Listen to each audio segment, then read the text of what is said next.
Breast cancer is the second leading cause of death in women after lung cancer. Over 10,000 cases of breast cancer are reported in Nigeria annually. Experts say not all cases of breast cancer should lead to death, but the leading difference in cases of survival rates of breast cancer is early detection. This is the Amazons. We'll go on a quick short break now. When we come back, we'll expand the discussion. We would introduce our guests who are experts in cases of breast cancer. And of course, you know you can always join the conversation on our social media platforms. After the break.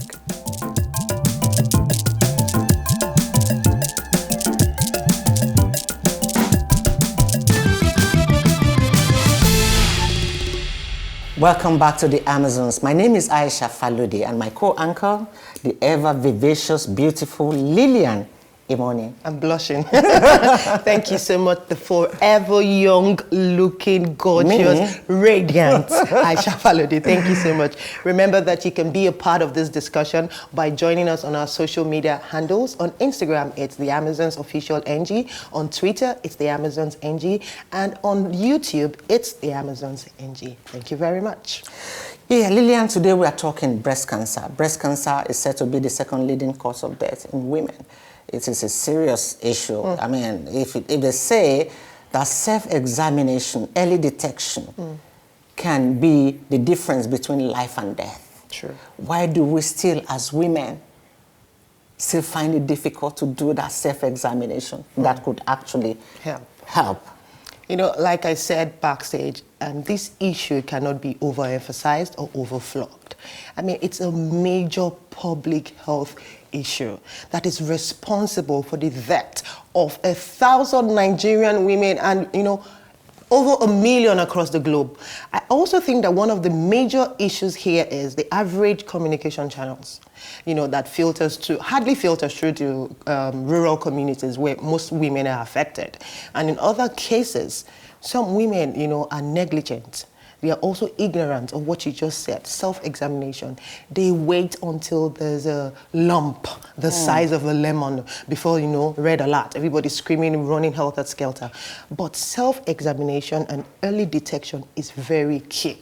Very, very key. Yeah, I also think that, you see, even though they've said self-examination, early detection is, you know, can be the difference between life and death. A lot of us we still want to hold back that, look, what I don't know will not kill me. If I find out if I find out that I truly do have a lump in my breast, even it may not be cancer or it may not be cancerous. Any kind of lump, true. That the fear alone, the anxiety alone would probably kill me faster than the cancer itself. Very true. So why don't I just leave my body the way it is? The day it comes, I'll deal with it. You see, that is coming from a point of ignorance. Ignorance. What you know will not kill you. It's what you do not know. Even when it does kill you, there's a probability that you may survive it. But what you don't know, ignorance is what will kill you. Is what will kill you. So why don't you take the bull by the horn? Self-examine. And they've taught us how to do this thing over time. How to do it. Maybe, I truly don't know how we can get women, both the rural community and in the cities, to do this self-examination. This is the place of, you know, education, constant, you know, education about, you know, how to go through this self-examination. The mental state of these women, like you rightly said, some of them are scared of the unknown. Maybe we should be educated that, look, it's not about finding out that there's a cancerous lump in your body, but just so you know your mental, your state, if you're safe, if it's okay with you. Maybe we should be educated properly before we start the self-examination process, so that every woman out there will be bold enough to walk into a clinic and say, hey, I want to check this, I want to check that. So it doesn't look like, you know, because I also feel that this self-examination gospel that is being preached, the women receive it as some form of, you know, scary news. Like, hey, self-examination. They feel like if they are checking themselves, there's already something wrong. They feel like, for me, do you understand what I'm saying? Like, self-examination. beg, let me leave my body like this. You know, that kind of thing. So if there's proper, constant, consistent education on why you need to take that self-examination stage seriously, I think we'll go a long way. I think information can never be too much. True. It can never be enough. It can never be sufficient. We just have to keep pushing for people to be aware of their body. You know, the DIY costs you nothing. Do it yourself. Do it yourself. Just as you would DIY a lot of things and fix a lot of things in your house. Your body, first of all, and your health should be paramount to you, to your family, to your loved ones. Because once once you're gone, that is the end of it. So if there's something you can do yourself to delay or deny death from coming, we know that it will come when it will come. But it should not be for the reason of something you could have done. That's why now everybody's embracing lifestyle. You know, eat right, jog, exercise, fitness buffs and all of that. You understand? Because you should take care of your body. We will call for another quick break. When we come back, we will meet our doctors, because we do have doctors in the house. You know, on the Amazons, we don't just talk. We bring the experts who come and throw light and educate us them all on the topic that we discuss. Today is breast cancer, the second leading cause of death in women after lung cancer. After the break.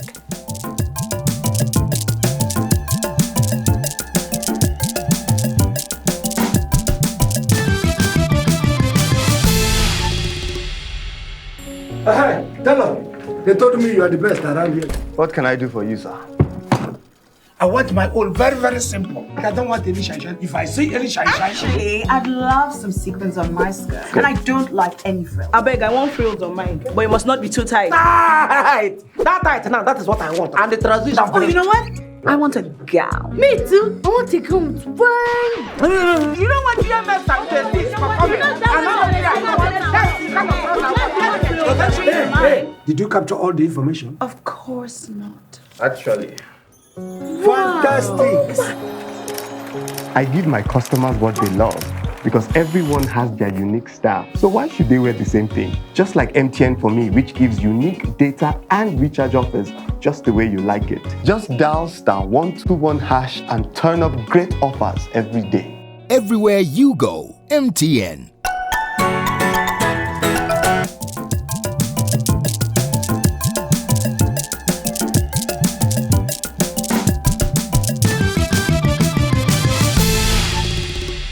Welcome back to the Amazons, where today we are discussing a very sensitive issue that concerns women. And we have our guests with us who will be throwing more light and more depth into the discussion of breast cancer. Dr. Emeka Nwose is a breast cancer surgeon. And of course, we have Johanna Adeyileka, who's lost close friends to breast cancer, and she also had a scare which turned out not to be breast cancer. My first question is to Dr. Nwose. Dr. Nwose, really, what is cancer? And what is the cause, or are the causes of breast cancer? The cause of breast cancer is not known, actually. What we know is there are some factors that can predispose a woman to breast cancer. And the fact that somebody has a breast means that the person potentially is at risk of breast cancer. It's more common in women, but it do occur in men. Oh, really? Men do have breast cancer? Yes, men do have breast cancer. In this year, I've seen 2 cases of men with breast cancer. So the fact that you have a breast means that potentially you can have breast cancer. But because the size of the breast is bigger in women, it's more common in women than in men. And the cause, we say, is not known, but the emphasis we place is early detection. That if you can get it early, it can be cured. And that's the emphasis on early detection, doing your own self-breast examination, which to advise that it should be at least once a month. And most women have a bit of pain, a bit of tenderness in their breast during their period. So it's usually advised you should do your self-breast examination about a week after your period, when the breast is less tender and less engorged. And the technique is usually simple. You can either do it lying down or you can do it standing up in front of a mirror. And you try to cover the whole breast, either by doing a circular motion or a longitudinal motion, anyone that is more convenient for you. And then the other one is if you notice a lump or you notice anything at all, see a healthcare practitioner. And the common symptoms you can have is, commonly most women complain of pain in the breast. There's a pain here, there's a pain here. Some pain are called what we call fleeting pain. It's not in one place. It just says here today, tomorrow the other place, tomorrow the other place. Once you're worried, see somebody who can examine the breast and tell you whether there's any problem or not. The other symptom you can have is a lump in the breast.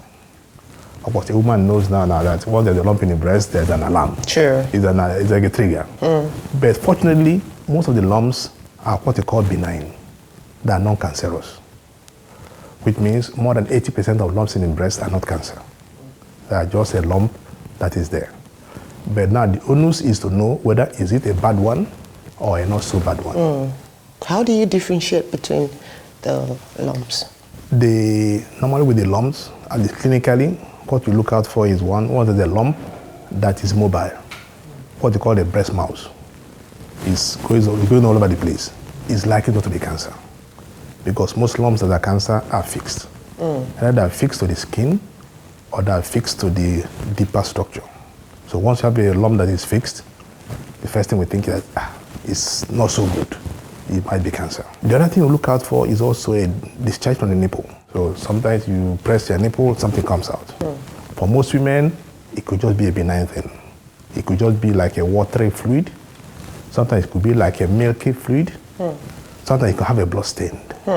Once it's blood stained, that's a red flag that something could be going on. It doesn't mean that it's cancer, but most of the cancer that presents with discharge from the nipple has some blood in it. So once there's a blood in the nipple, we ask you, see a doctor. It needs to be properly investigated. When you have a lump in the breast and you notice a lump in the armpit, that's not good. Okay. Because so for Joe, you've been, you've seen cancer, and then you've also had the scare.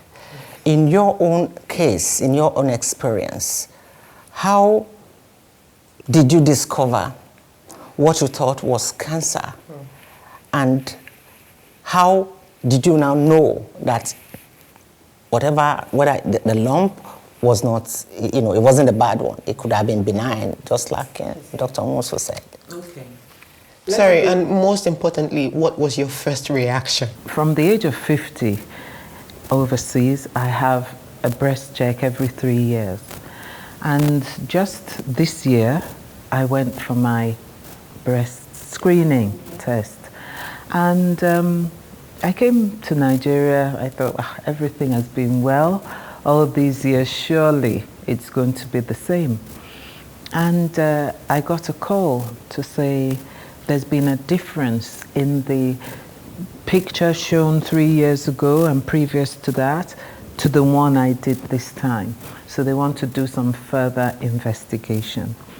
Now, that period between reading that and going for this, deeper screening, I saw me qualifying, going to school, having my children, getting married. I went through the whole process of my life and I said, is this how death happens? Is this it?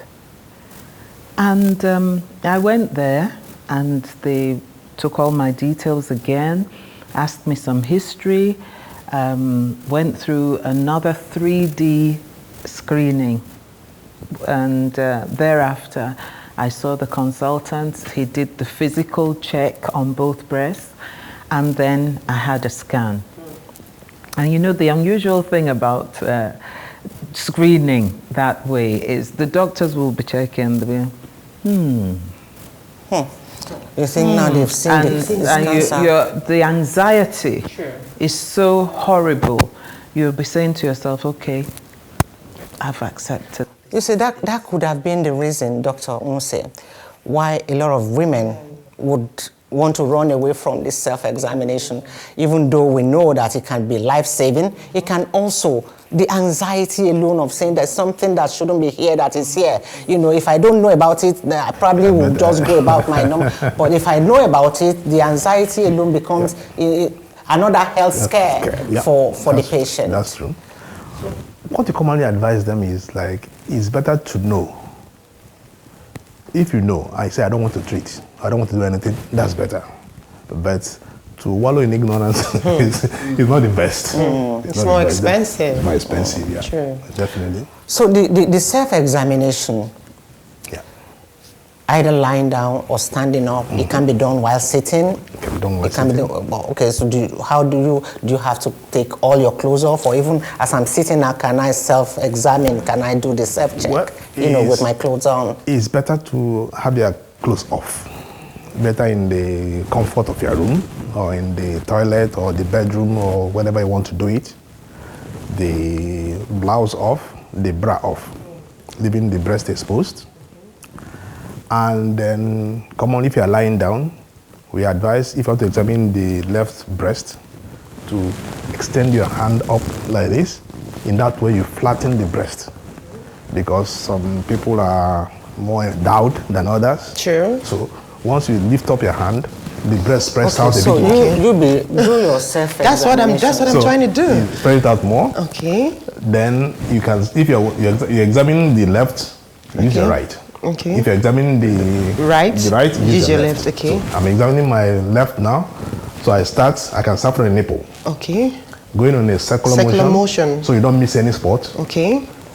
And usually use the palm of your hand.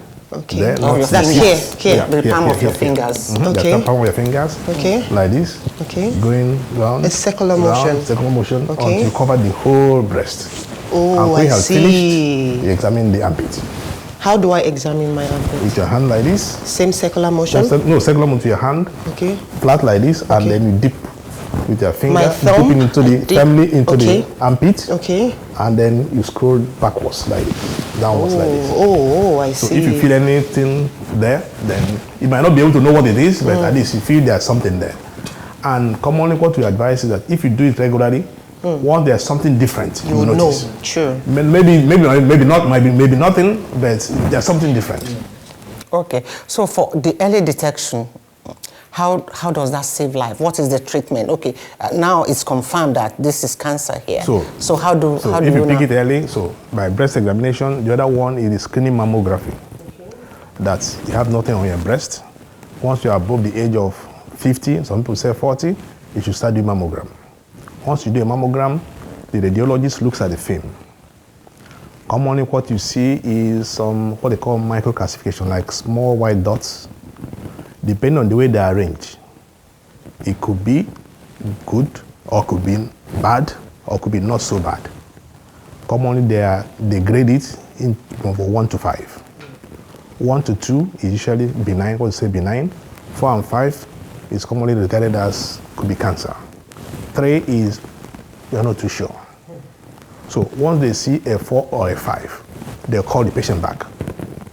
Hey, there's something, we saw something, we're not sure what it is, we need to look at it more.